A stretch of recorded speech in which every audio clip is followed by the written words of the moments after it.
নমস্কার বন্ধুরা, Papiya's cooking and lifestyle চ্যানেলে আপনাদের সবাইকে স্বাগত। আশা করি আপনারা সবাই খুব ভালোই আছেন। আজকে আমি খুবই কম তেল মশলায় আলু বেগুন দিয়ে রুই মাছের পেটির হালকা পাতলা ঝোল রান্না করে দেখাবো আপনাদেরকে। তো আমার এই ভিডিওটা না টেনে শেষ পর্যন্ত পুরোটা দেখবেন। ভালো লাগলে অবশ্যই করে লাইক কমেন্ট শেয়ার করবেন। আর আমার সঙ্গে থেকে দেখতে থাকুন আমি খুবই কম তেল মশলায় কিভাবে আলু বেগুন দিয়ে রুই মাছের পেটির হালকা পাতলা ঝোল রান্না করে দেখাচ্ছি আপনাদেরকে। আজকে আলু বেগুন দিয়ে রুই মাছের পেটির পাতলা ঝোল রান্না করে দেখাবো আপনাদেরকে। তার জন্য এখানে 4 পিস রুই মাছের পেটি নিয়ে নিয়েছি। মাছের পেটিতে পরিমাণ মতো নুন আর হলুদ দিয়ে দিলাম। এবার নুন আর হলুদ মাছের পেটিতে খুব ভালোভাবে মাখিয়ে নেব।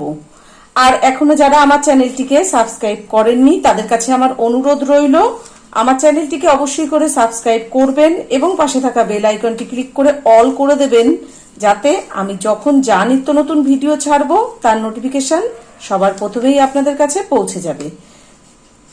দেখুন মাছের পেটিতে খুব ভালোভাবে নুন আর হলুদ মাখানো হয়ে গেছে। এবার 5 মিনিট ঢাকা দিয়ে রেখে দেবো। 5 মিনিট হয়ে গেছে। গ্যাসে কড়াই বসিয়ে কড়াই গরম করে কিছুটা সর্ষের তেল দিয়েছি আর তেল ও কড়াইয়ের গায়ে খুব ভালোভাবে মাখিয়ে দিলাম। এবার এই তেলে মাছের পেটি ভেজে নেব। গ্যাসের ফ্লেমটা লোতে রেখে আমি কিন্তু 4টে মাছের পেটি একসঙ্গেই ভেজে নিচ্ছি। আপনারা চাইলে দুটো দুটো করেও ভাজতে পারেন। এবার আস্তে আস্তে উল্টে পাল্টে দেখুন লাল লাল করে মাছের পেটিগুলোকে ভেজে নেব। আপনারা যেমন মাছ ভাজা খেতে পছন্দ করেন ঠিক সেরকমভাবে ভেজে নেবেন। দেখুন বন্ধুরা, আমি কিন্তু উল্টে পাল্টে মাছগুলোকে লাল লাল করে ভেজে নিয়েছি। এবার তেল থেকে তুলে নেব।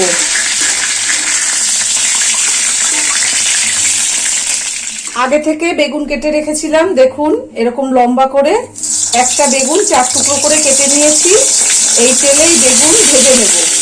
গ্যাসের ফ্লেমটা মিডিয়ামে দিয়ে মিনিট খানিক বেগুন ভেজে নেব। আমি বেগুন এরকম লম্বা করে কেটে নিয়েছি, আপনারা চাইলে কিন্তু ছোট করে ডুমো করে কেটে নিতে পারেন। 1 মিনিট বেগুন ভাজা হয়ে গেছে, এবার তেল থেকে তুলে নেব। বেগুন তুলে নিয়ে ওই তেলে কালো জিরে দিয়ে দিলাম আর 2টো কাঁচা লঙ্কা মুখ ফাটিয়ে দিলাম। ফোড়ন ভাজা হয়ে গেছে, খুব সুন্দর কাঁচা লঙ্কা ভাজার গন্ধ বেরোচ্ছে। এবার আলু দিয়ে দিলাম। দেখুন আমি এরকম লম্বা করে আলু কেটে নিয়েছি।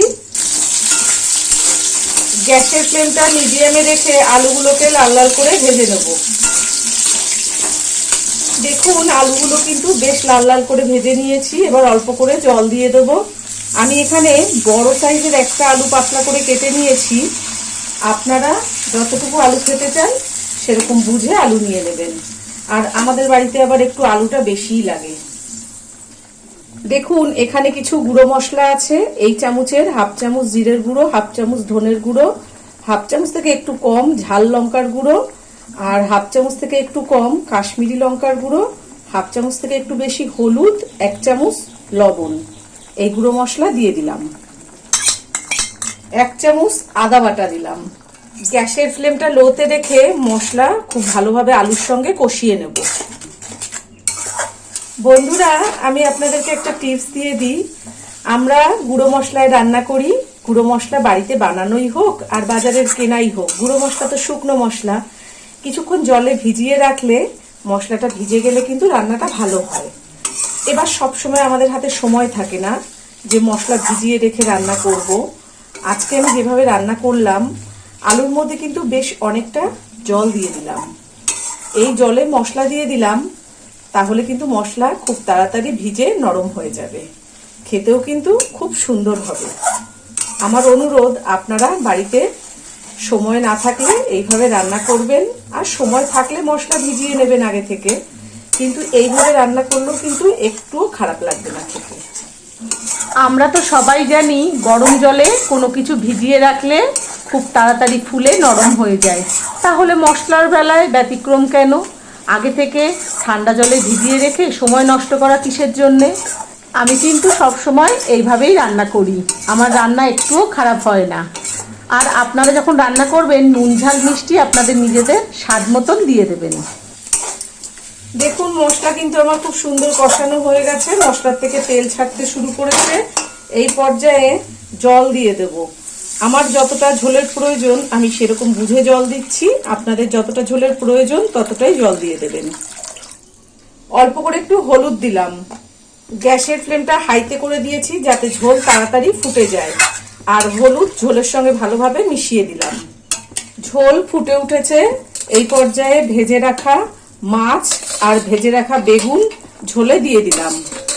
4টে কাঁচা লঙ্কা মুখ ফাটিয়ে দিলাম। নুনের স্বাদ ব্যালেন্স করার জন্য 2-4টে চিনির দানা দিলাম। আপনারা যদি না খেতে চান তাহলে বাদ দিয়ে দেবেন। এবার মাছ, বেগুন আর চিনি ঝোলের সঙ্গে খুব ভালোভাবে মিশিয়ে দিলাম। গ্যাসের ফ্লেমটা মিডিয়ামে করে দিয়ে 3 মিনিটের জন্য ঢাকা দিয়ে দিলাম। 3 মিনিট হয়ে গেছে, ঢাকা খুলে দিলাম। আমার ঘরে ধনেপাতা ছিল, অল্প করে একটু ধনেপাতা ছড়িয়ে দিলাম। আপনাদের কাছে যদি ধনেপাতা না থাকে ধনেপাতা দেওয়ার দরকার নেই। ধনেপাতা খুব ভালোভাবে ঝোলের মধ্যে মিশিয়ে দিলাম। এই কাজটা কিন্তু একটু আলতো হাতে করতে হবে, তার কারণ বেগুন নরম সবজি, সেদ্ধ হয়ে গেছে, আর এখানে কিন্তু রুই মাছের পেটি আছে, বেশি জোরে নাড়াচাড়া করলে ভেঙে যাবে। ধনেপাতা মেশানো হয়ে গেছে। এবার গ্যাসের ফ্লেমটা লোতে করে দিয়ে আরো 1 মিনিট ঢাকা দিয়ে ফুটিয়ে নেব। আবারও 1 মিনিট হয়ে গেছে, আমি ঢাকাটা খুলে আপনাদেরকে একটু দেখিয়ে দিই। দেখুন এই পর্যায়ে আমি গ্যাসের ফ্লেমটা অফ করে দেব, দিয়ে 5 মিনিট ঢাকা দিয়ে রাখবো, তারপরে আপনাদেরকে পরিবেশন করে দেখাবো। দেখুন বন্ধুরা, খুবই কম তেল মশলায় আলু বেগুন দিয়ে রুই মাছের পেটির ঝোল কিন্তু একদম রেডি হয়ে গেছে। আর আজকে আমি যেভাবে এই আলু বেগুন দিয়ে রুই মাছের পেটির হালকা পাতলা ঝোল রান্না করে দেখালাম আপনাদেরকে, আপনারা বাড়িতে ঠিক এইভাবেই রান্নাটা করবেন, করে গরম গরম ভাতের সঙ্গে খাবেন। বাড়িতে কেউ আসলে তাদেরকেও রান্না করে খাওয়াবেন। আশা করি আপনাদের খুব ভালো লাগবে। আর আজকে আমার এই আলু বেগুন দিয়ে রুই মাছের পেটির ঝোল রান্না আপনাদের কেমন লেগেছে সেটা অবশ্যই কমেন্ট করে জানাবেন। আবার অন্য কোনো দিন অন্য কোনো রেসিপি নিয়ে হাজির হয়ে যাব। সবাই ভালো থাকবেন, সুস্থ থাকবেন। ধন্যবাদ।